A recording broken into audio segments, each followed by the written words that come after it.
Christophe Spaenjers de HEC qui va nous parler de Foreign Purchases and Real Estate Price in a Superstar City.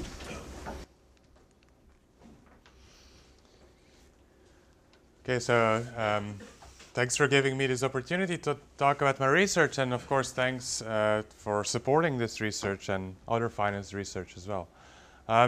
This work is work in progress, like the previous paper. It's co-authored with Dragana Cvijanovic, who started working with me on this project when she was still at HEC, and now she's at the University of North Carolina in the business school. So this paper is about foreign buyers in the Paris real estate market. And the motivation is the following one. So we know that certain locations, Paris and other places around the world, are probably attractive to wealthy individuals worldwide. I have a lot of research on the art market, and in many ways I think that real estate in Paris and some other superstar cities or global hotspots can be compared to works of art in the sense that they are acquired by wealthy individuals who are maybe not so much motivated by financial reasons, but are mainly buying these properties for reasons that are related to pleasure or luxury consumption, for reasons that are related to enjoyment rather than to making a profit or speculation or hedging or diversification, for example. So if you look into ultra high net worth individuals' motives for buying in luxury goods and collectibles, personal pleasure, of course, becomes very important. Status may be important, and the financial reasons are much less important. And I think, or we were thinking that this could also be true for real estate in some very popular cities around the world. And if you're thinking about popular cities around the world, then of course Paris probably attracts wealthy individuals from around the world. It's many rich men's dreams in many rich men's dreams to have an apartment like this one, maybe. I apologize if this is one of your, if this is yours, but I just took this from the Sotheby's website. This thing is currently for sale. I'm not related to Sotheby's. I don't have any commercial interests. So what we want to do in this paper is we want to see how the international, so the global demand for secondary residences or for luxury properties affects the real estate market in Paris. And hopefully we can learn something about real estate markets in other global hotspots. So what we do in this paper is we use transaction data for the Paris housing market over the period 1992 to 2011, and we study. First of all, we study the patterns in purchases by foreigners, non-resident foreigners. So I think that the descriptives in themselves are already quite interesting to see who's buying, when are they buying, etc. Then we look at what are the prices that non-resident foreigners pay and what are the returns that they realize, and we have some hypotheses on that I'll explain. And then finally, and of course this will be the most tricky part, we'll try to see whether there's any spillover effect, whether there's any effect on housing prices. Because of course this was also what was motivating us in the very beginning, that sometimes you read newspaper articles about how foreigners are driving up prices, and so we wanted to see whether that's actually true. Are the price increases in Paris driven by wealthy individuals that come to Paris and buy secondary residences? So this is what we do. So it's a relatively simple paper, but I hope it's still interesting. So the data that we use are data that come from the Notaire de Paris, and so it's the Bien database. So it's a database, for those of you that are unfamiliar with the data, it's a database that basically compiles data from the notarial deeds, so the transaction data. It's quite exhaustive in terms of its data variables, in the sense that it has quite a lot of information on all of the transacted properties, but also it has information on the buyers and the seller. It's anonymized, but you can see the nationality, residence status, age, gender, and some other characteristics of buyers and sellers. So it's quite interesting for researchers. it's not cheap necessarily either to get access to the data. But that's also where, of course, support for this research helps. The transactions that we use are transactions between households in Paris over a 20-year period. So we exclude, there's a number of transactions that are not between households, but that involve corporate entities or authorities, and we exclude those. So we focus on individuals.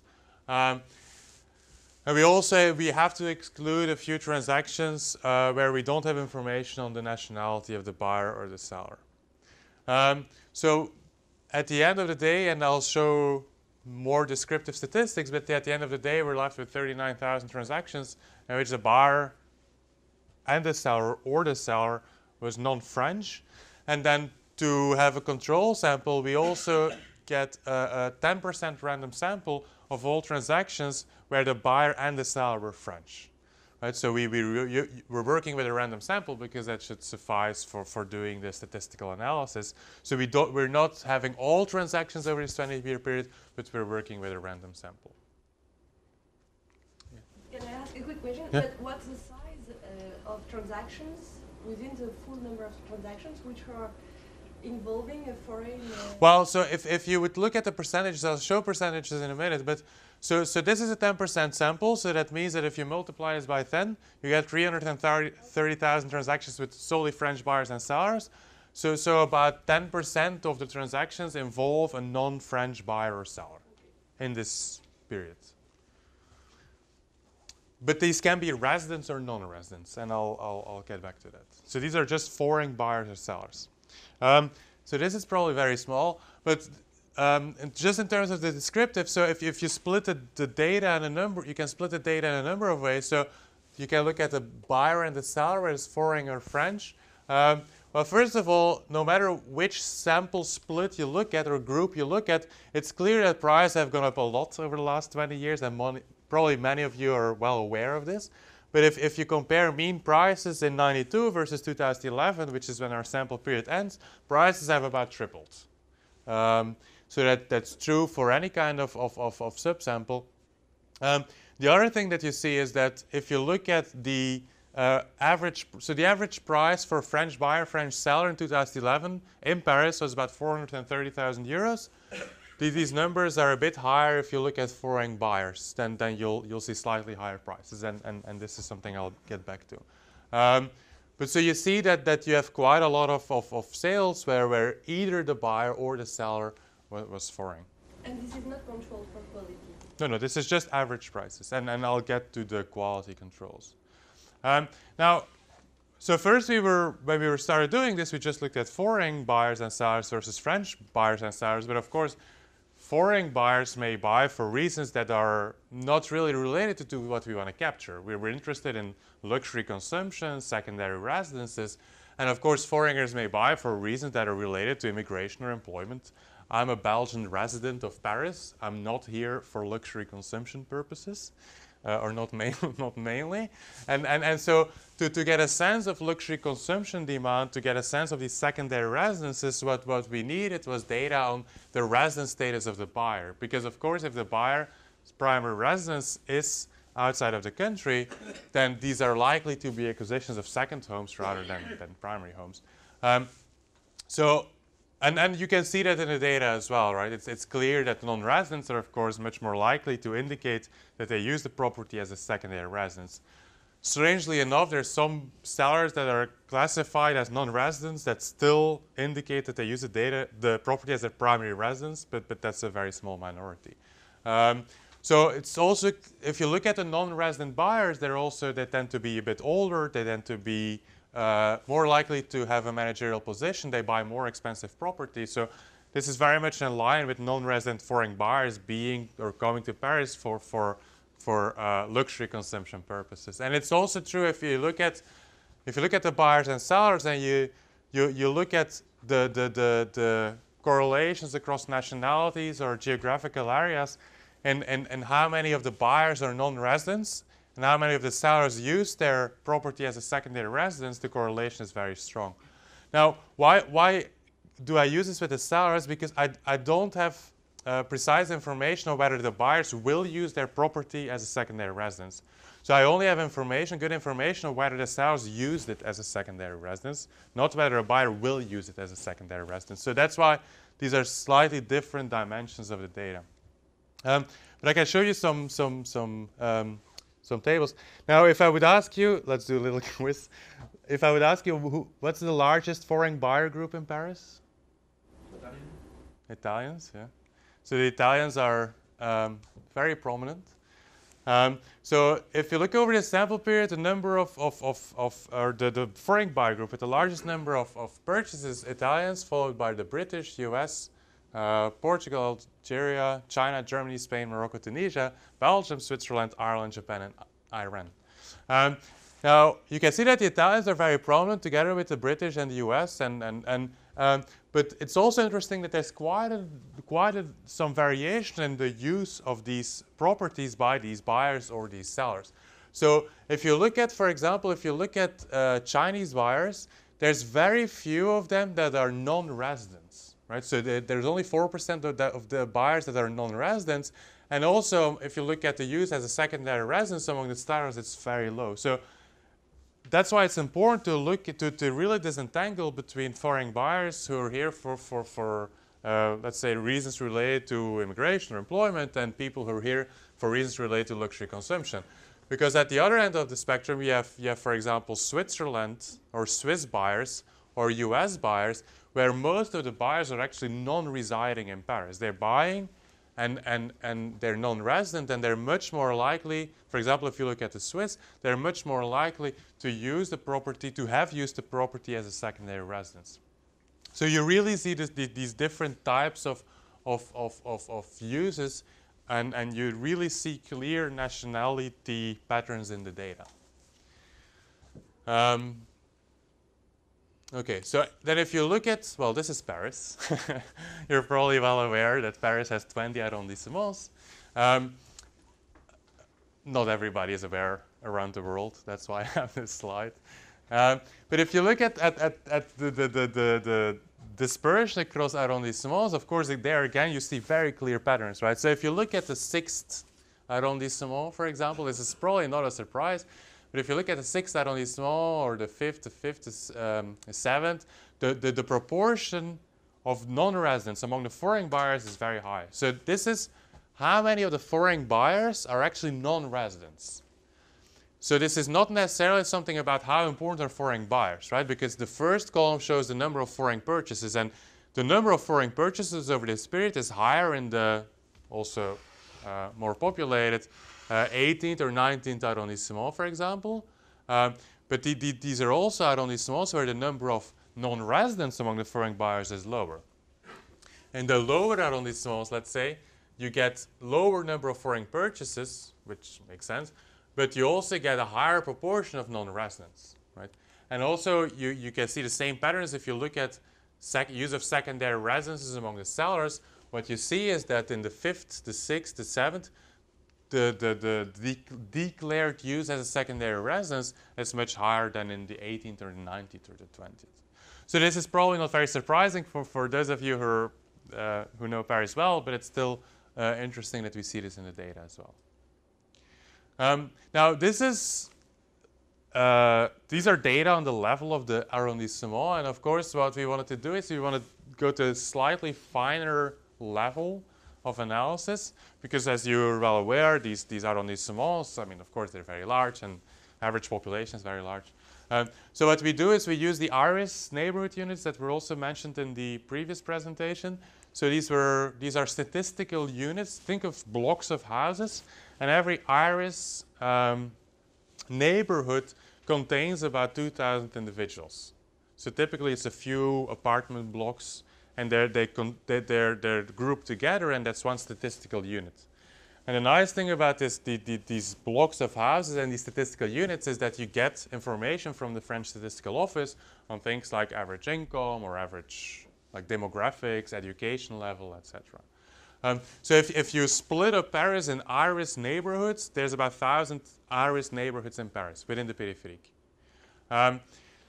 Now, to get a sense of how attractive each neighborhood is to non-resident foreigners, what we do is we look at the point before the start of our sample, we look at 1990, and we look at how many of the residences in each of these areas neighborhoods were secondary residences at that time. So these could be secondary residences held by foreigners or by French individuals. And importantly, it's really the stock of housing. It's not a flow, right? It's really at that point in time, if you take a snapshot, in each neighborhood, how many of the residences are used as a secondary residence. So we can do that for every of these Irish neighborhoods, and then we can see what are the most attractive, what would have been the most attractive neighborhoods to foreign non-residents, and what are the least attractive neighborhoods. So if you make 10 deciles, so you split or you rank all of these neighborhoods according to their attractiveness, let's say. You go from the least attractive to the most attractive, and then you can see how many of the purchases are by non-resident foreigners. And then you can see that indeed, as you expect, that non-resident foreigners buy in the areas that would have been the most attractive to them. And what's also clear is that the effect is it's really concentrated. It's a skewed distribution in the sense that for the very, so let's say, the least attractive areas, the percentage of purchases by non-residents is lower, relatively flat. It's 1.3, 1.3, 1.4. But at the very high end, you go to 4.4 and even 8.3. So that means that in the 10% most attractive areas, 8%, more than 8% of the purchases are actually done by non-resident foreigners. These are patterns that are very much in line with what other people have documented for superstar cities in the US on a local level or a national level, where the most interesting or attractive cities, they have seen an inflow of wealthy individuals and a crowding out of residents or middle-class individuals. Now, what we also see, I'm not going to discuss too much the exact regression specification, but what we also see is that this inflow of non-resident foreigners is more pronounced when the economy is doing well. So you see more purchases by non-resident foreigners. Of course, you see more purchases by non-resident foreigners in attractive areas, which is this variable, but you see that this effect is amplified when the economy is doing well, when equity markets are doing well. And interestingly, but in line with expectations, you don't see this for resident foreigners, right? So resident foreigners do not buy more when the economy is doing well, but it's only the case for non-resident foreigners. So again, this is in line with this idea that this is luxury consumption, and when the economy is doing well, there's more disposable income, there's wealth creation among the high net worth individuals, and they buy properties in Paris. So when you say the economy is doing well, so it's a French economy or the... It doesn't really. I mean, here we use the European equity index, or French equity index, but it doesn't really matter. Yeah. Because in any case, these times are very much correlated, right? I mean, but we'll use some of the sort of the variation and economic performance of countries later to instrument for inflow of foreigners. So then the next step, what we wanted to do is we wanted to see, do these non-resident foreigners, when they come and buy in Paris, do they pay more or less than residents, keeping quality of the house or the property constant, right? We do have reasons to expect that non-residents may overpay. Why? Well, there's two groups of reasons. One is they may be less informed. They may have higher search costs. They may be what we call information asymmetries, right? So they may have less of a sense of what the true value is of a property in Paris. The other reason, which we think is very likely, is that if these are really non-residents who are buying here for as a secondary residence for luxury consumption reasons, then we could expect that private valuations are high, like with artworks, that the price in itself is much less of a concern than the fact of actually buying a property, right? You see the same in art. Think about a painting that you really want to have. If you're rich and you really want to have a painting, of course, you don't care as much about whether you're getting a good deal or not. You just want to have the painting. Now, the problem with trying to test this is that it's really hard to do, because suppose that you see, I mean, it's really hard to control for quality characteristics, because if non-resident foreigners pay higher prices on average, that could be either because they do pay more, because they do overpay, or maybe because the things they buy all have gold and wallpaper, and we don't observe that. And so that's why what we try to do here is we follow a methodology that has been used in the literature before. We try to control for differences in preferences by non-residents. And so how we do that is by very simple setup where rather than just looking at the prices paid by non-residents, we're going to mainly exploit cases where the seller was a non-resident but the buyer was not, or vice versa. And we're going to see, do we see an effect in prices if the seller or the buyer was a non-resident, controlling for differences in preferences of non-residents. I think this is clear if I show the results. So what we see here is that prices are actually lower when the seller is a non-resident but the buyer is not, while this coefficient implies that prices are higher when the buyer is a non-resident but the seller is not. So prices do seem to be higher, or let me put it differently, it seems that non-residents do pay more and sell for less.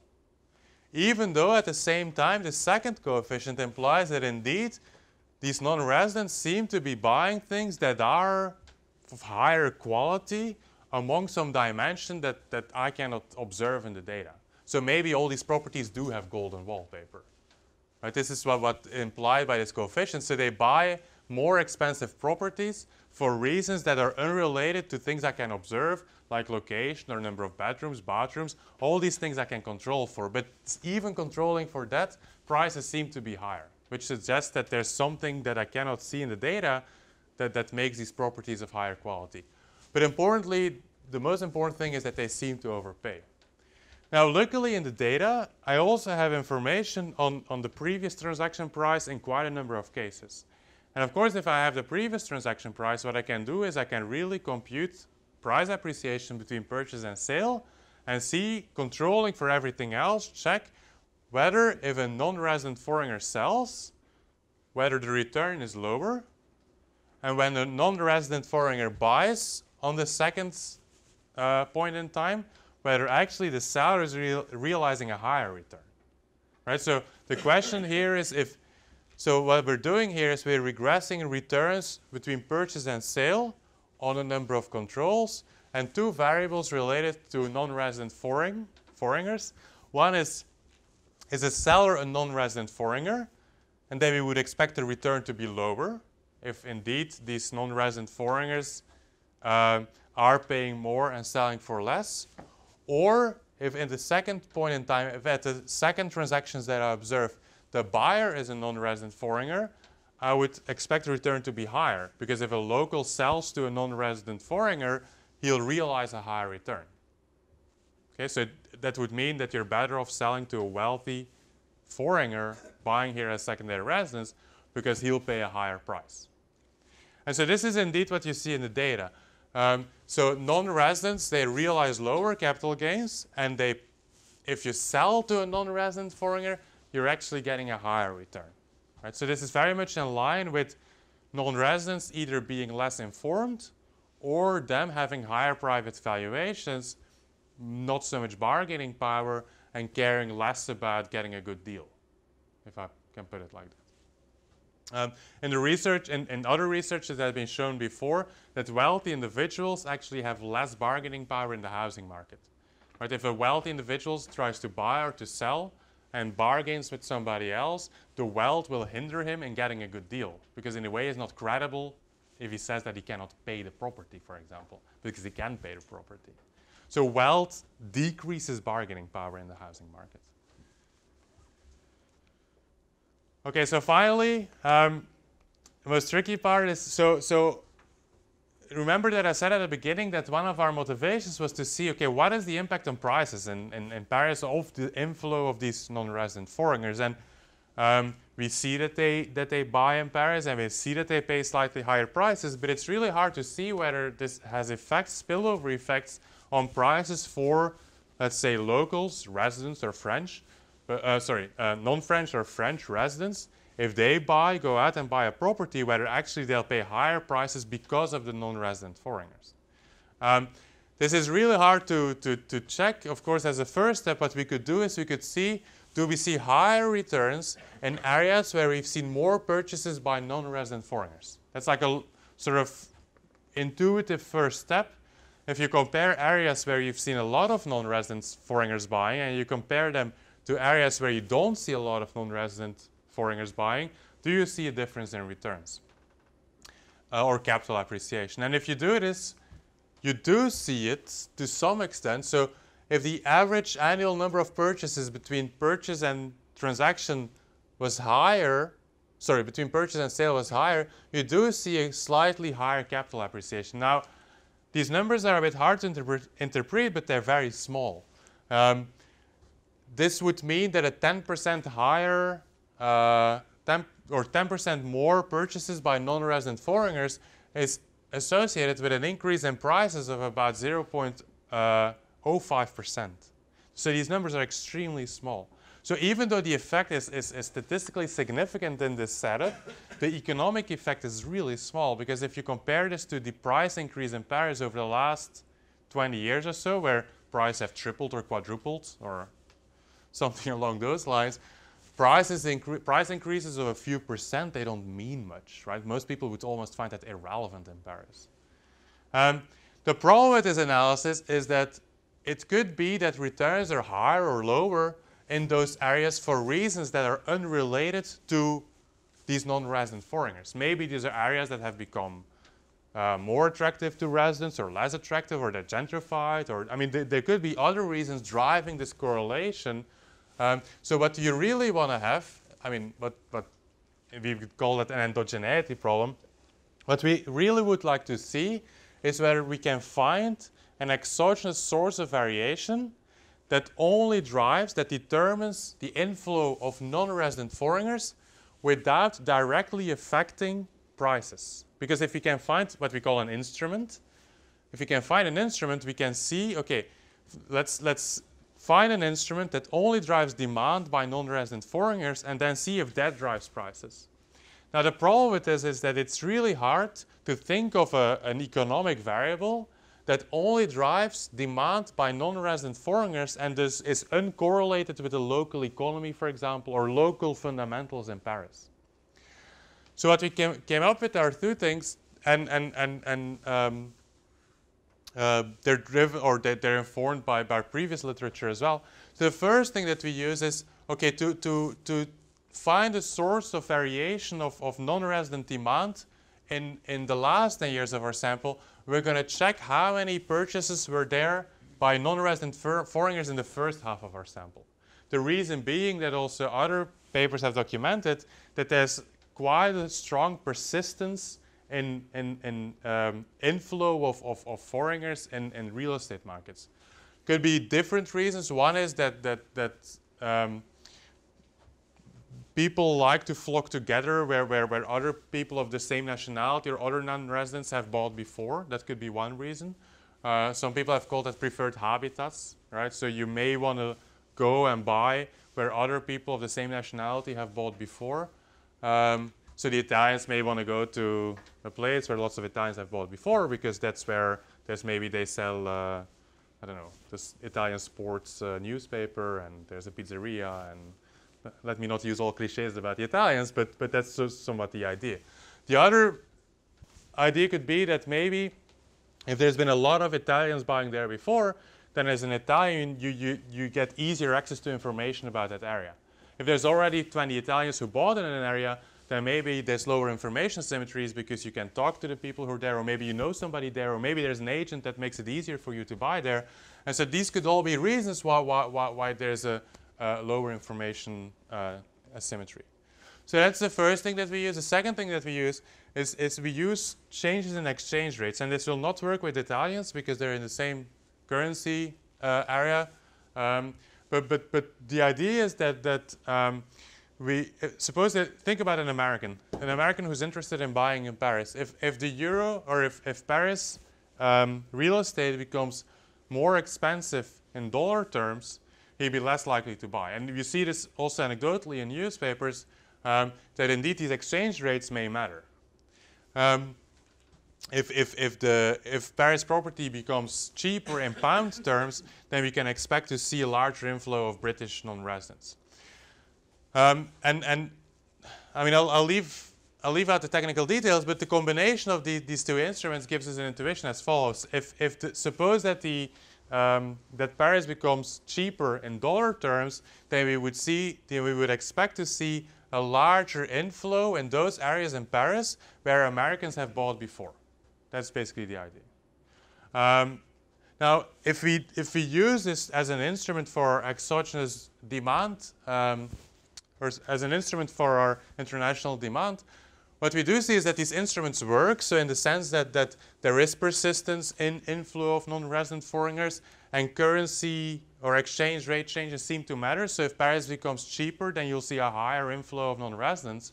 So that seems to work.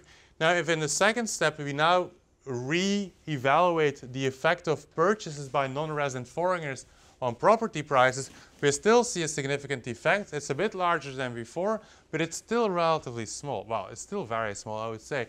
So this still implies that a 10% increase in the number of purchases in an area increases prices by about 0.5%.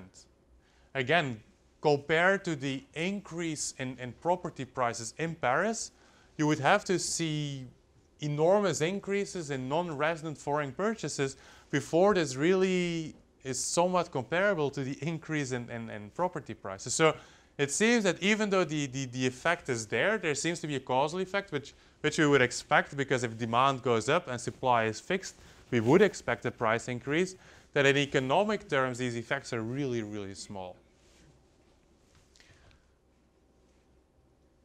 Okay. So just wrapping up, so what we do here is we try to document the role of non-resident foreign buyers in the Paris real estate market. And what seems to be the case is that there is a crowding out going on, so they seem to overpay and crowd out residents, French or foreign residents, especially in very attractive areas of the city, and especially in economically good times. They seem to pay a bit more for identical properties and realize lower returns when they resell. There seems to be an effect on price levels, but in economic magnitudes, it seems to be relatively small. And so that's where we are right now. Thank you. Thank you.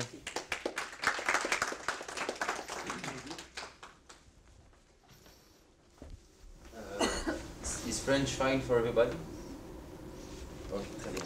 Alors, merci beaucoup pour cet article. Moi, c'est un sujet dont on entend beaucoup parler dans la presse, mais très peu souvent dans la recherche. Et donc moi, j'ai apprécié que vous analysiez le sujet comme ça de manière extensive. En fait, on n'a pas l'impression qu'il y ait quoi que ce soit laissé de côté. Et les questions que vous abordez, vous y répondez très bien. Moi, j'aurais une question qui me taraude, c'est si je veux habiter à Paris et si c'est vraiment un bien de luxe, pourquoi est-ce que je ne loue pas? Pourquoi est-ce que j'achète? Est-ce que vous avez des données sur la location? Parce qu'après tout, si c'est un bien de luxe, pourquoi le... Let me make the analogy with the art market. And so there's always a question, why is there not a well-developed rental market for art? And one of the explanations that is often put forward is that actually a lot of the enjoyment of an artwork does not come from the aesthetic pleasure or the pleasure of enjoyment per se, but it really comes from the fact of ownership, right? So that the feeling that you get from owning, sort of, the luxury consumption part probably really consists of owning and the feeling of owning something, a painting or a property in Paris, rather than being able to rent it. But maybe this problem is less severe for real estate than it is for... That could be. Of course, the other, I completely agree that it would be interesting to get data on rentals as well, and see, because of course the two are related, right? You would expect that there's an equilibrium between the rental market and the let's say the purchase market, and so you could see how the two interact. But indeed, these are also areas where you see a lot of rentals by non-residents. But I don't have data on that. So I only, in my data set, I only observe transactions. Yeah. Well, I suppose this is more easier to have data on purchases than on rents. I would think so. I don't know of a rent, well, a database. Also, because it's not only we don't only need data on rent prices, for example. We really need quite detailed data we would need quite detailed data on the nationality of who's renting and who's renting out. And I don't know of a database that has that information or that is accessible to me. Because there is always this problem, like how should we think about things? How should we think about the motives of foreigners when they buy in Paris, when they buy real estate? And I think this renting problem, I ask it to you because I thought about it. But I think that in reality, most foreigners purchase real estate more often than they do rent. I don't know. I mean, it's an interesting question. I wouldn't know. All I know is I would not be able to buy in Paris, but that's probably irrelevant for this research. This is impressive. You're talking about the exchange rate, but your purchases go up. No, sure. So you see cycle, So of course the counterfactual would be, I mean, it's unobservable, but if Paris had become, or the euro had become cheaper, then maybe we would have seen more or a higher inflow of non-residents. Yeah. So this is on the demand side, and on the supply side, is there a special tax treatment for? Sorry. Yeah.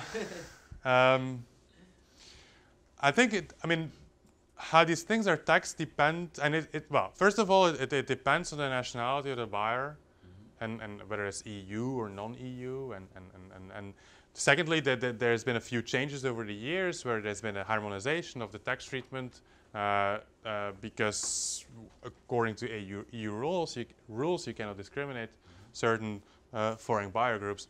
I think we're thinking of using some of these tax changes as a shock to purchasing power or the incentives to buy. We haven't used that yet,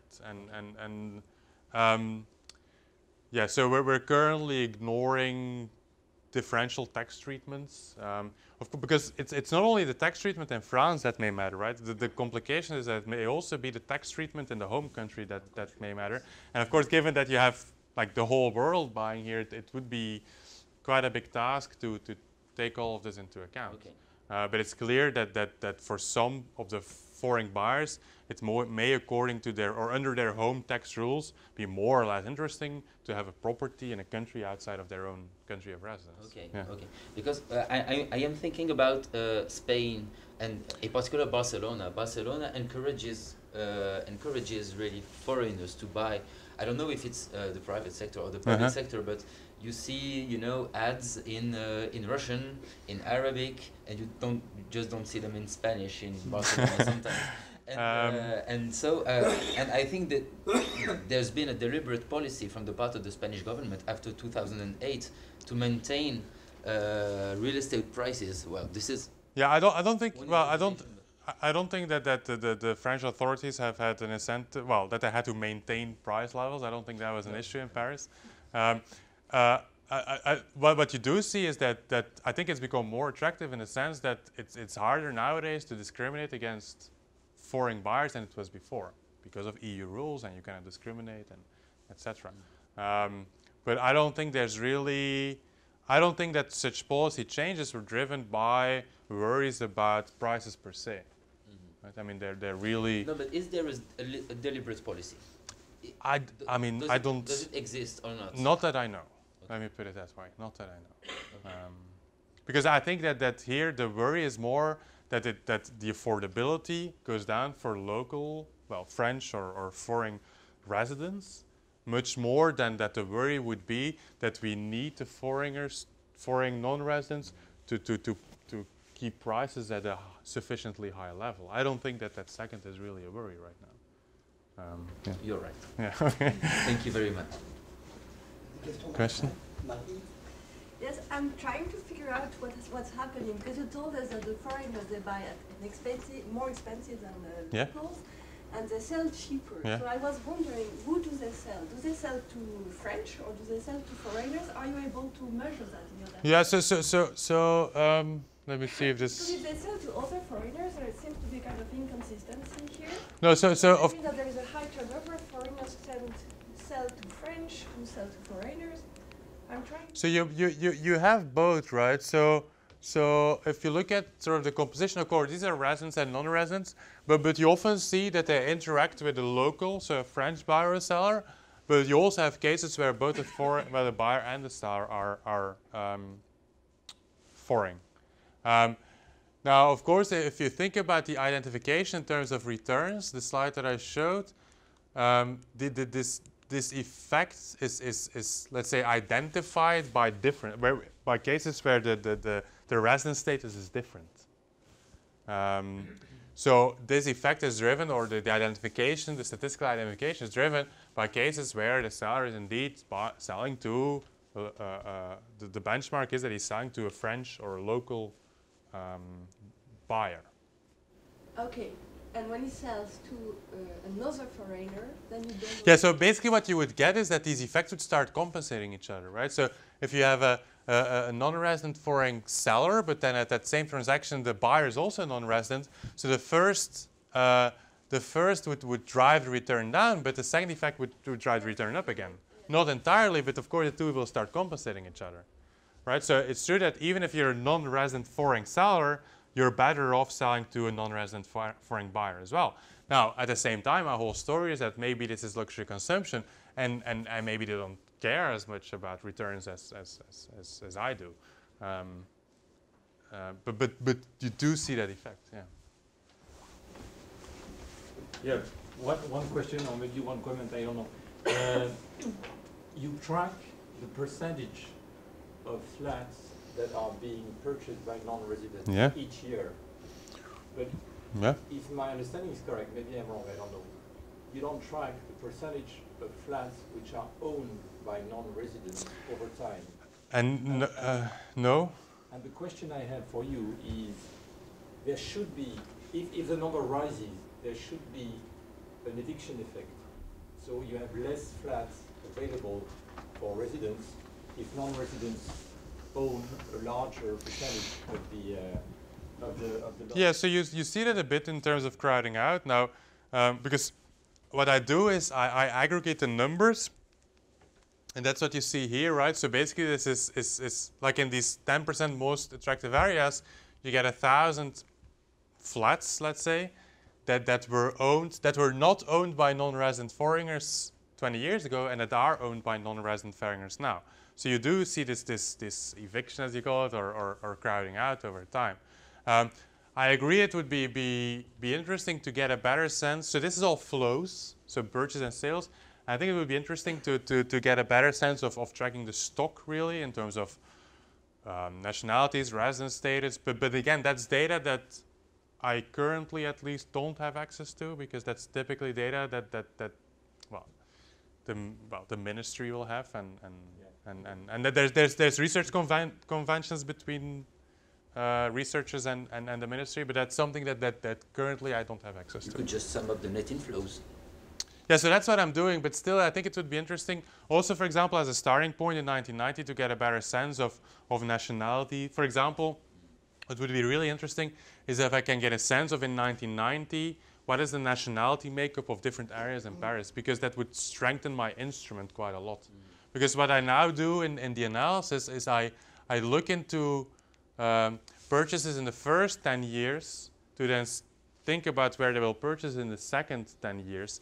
Well, of course, for me it would be really interesting if I could just see where were Italians living in 1990 or 1992, and that would make this analysis easier and probably stronger. And that's a type of analysis that I can only do using confidential or proprietary data that I don't currently have.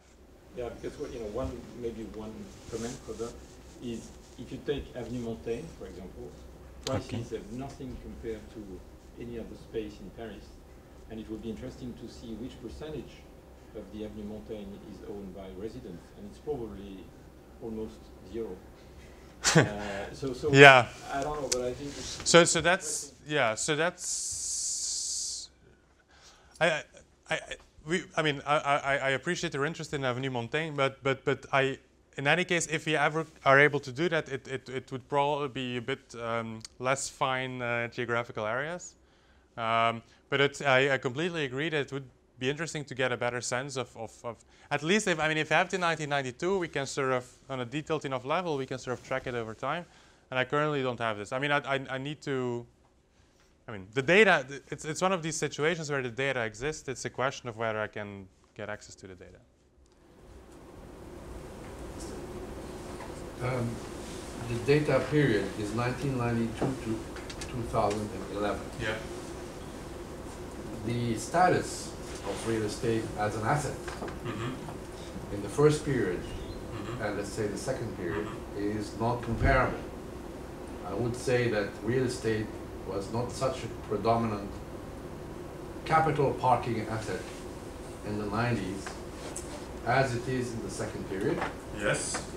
Okay. Therefore, if you take the price action over the overall period and your results show that it's not significant economically, is due to a very strong rally in prices in Paris, tripled prices. Maybe if you shorten the period and have a stable price level overall, how would that show the impact of non-resident buyers towards resident buyers? Would the spread be more significant? I don't know. I think stable prices are something of the past in Paris, I have the impression. But I agree that, of course, it would probably make it easier to identify some of the effects, because we've seen such an enormous rally in prices, it's really hard to sort of see what the effect of the non-residents is. I'm not sure that we would find different effects.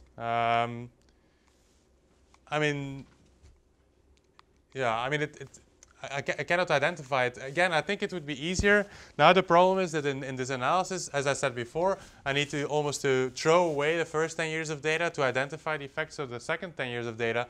And if I could have an instrument based on the stock of housing in 1990, maybe I can use the full sample period and I can get closer to what you're suggesting in terms of identifying the effect over, not only over a rally in prices, but also over a period in which prices were flatter.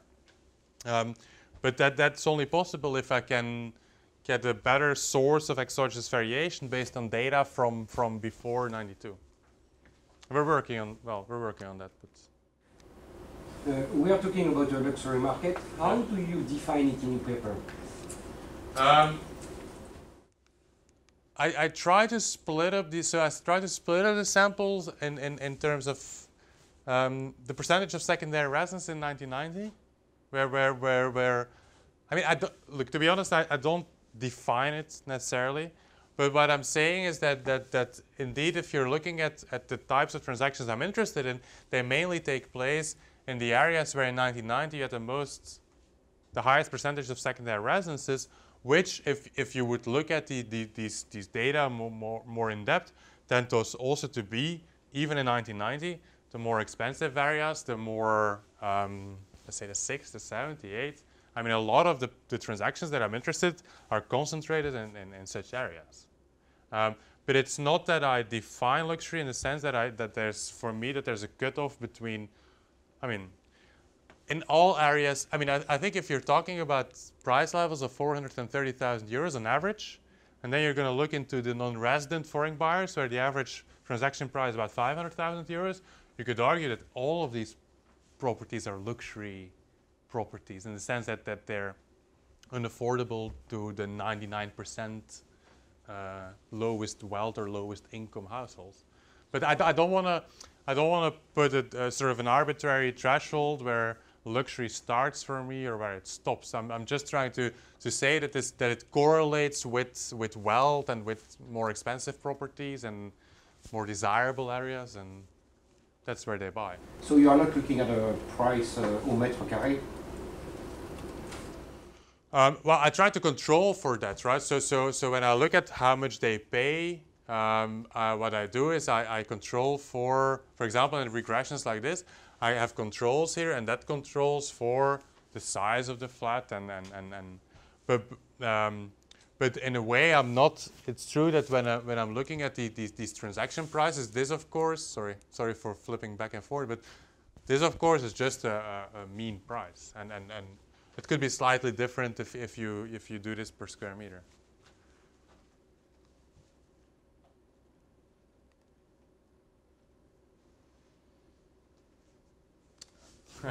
Question: if you compare the literature with other cities, are your findings different? There's not so much literature, but it's an interesting question because there's a recent paper that looks into the London real estate market, and that other paper had a slightly different focus in the sense that it focused on purchases by foreigners, but foreigners who are looking for a safe haven asset or a hedge against political uncertainty. So the story of that other paper is that suppose that political uncertainty or socioeconomic uncertainty goes up in Greece, let's say, that then in London areas where historically you've seen a lot of Greeks buying, that their prices then go up because so that there's basically a link between uncertainty in the home country and areas in London where that country or that nationality is important. And I think that's interesting and to contrast it to what we do, because we're really looking at sort of wealth effects more than hedging effects or uncertainty effects, right? And I would think that it also somewhat characterizes the difference between London and Paris if you think about the property. I mean, my sense is that if you're Greek and you're looking for a safe haven asset and you want to invest in property as a safe haven, you may be more likely to go to London or maybe an Anglo-Saxon country. And if you're looking for a nice pied-à-terre, you may come to Paris rather than London. So I think these two real estate markets are somewhat different in that respect. But I mean, I think that more generally, there is an interest in what sort of the effect of flows. I mean, both immigration flows or flows that are not related to immigration, that are related to secondary residences, or what the effects of that are on local real estate markets. Because, I mean, it's not only in France that newspapers talk about these issues. I mean, that's something that happens everywhere. I come from Belgium, and in Brussels they talk about the French that drive up prices and that make it unaffordable for Belgians to live in their capital. So you have the same kinds of public debates everywhere, I think. But the nature of the sort of the flows is a bit different. I don't think that people buy in Brussels for luxury consumption purposes. Probably also not for a safe haven reasons, but maybe just to escape their home country. Other questions? Thank you very much. Thanks.